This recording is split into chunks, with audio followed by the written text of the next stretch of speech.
It's been a tough winter in Cincinnati, especially tough for some local businesses. Yeah, the rotten weather really hit hard at the Banks, where bars and restaurants depend on Reds and Bengals fans. Fortunately for them, the Reds home opener is just around the corner. Local 12's Joe Webb spent the day in the neighborhood. He joins us now in the newsroom with what he's found out. Joe. Well, Curtis, it's no surprise that the dead time between the Bengals season and Reds opening day is tough on businesses at the Banks. One business, Mahogany's at the Banks, has been in the news because the city loaned it money, so its finances are public record. Now, the bottom line is business may be down at the Banks, but the development is surviving and getting ready to get bigger.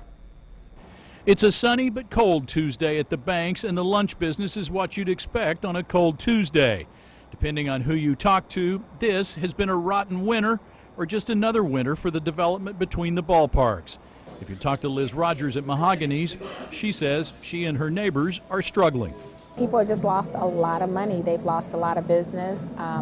A lot of employees were unable to make it into work. I mean, it's just been horrible because you can't gauge for it, especially the type of winter that we've had. Mahogany's troubles making rent payments and paying off a city loan have forced threats of eviction, but Rogers is open and wants people to know it.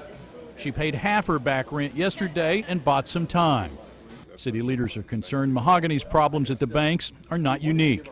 I have concerns about the fact that it's not yet a destination point, and so everybody down there is struggling.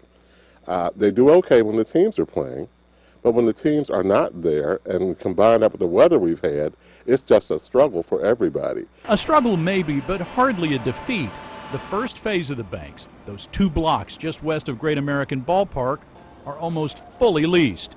We only have 1 space left for someone to come in and rent. And also we've got more than 300 apartments that are 100% leased, and we've got a waiting list for people to come down here. And the financing is in place for phase 2 west of the Freedom Center, with groundbreaking coming this spring or summer.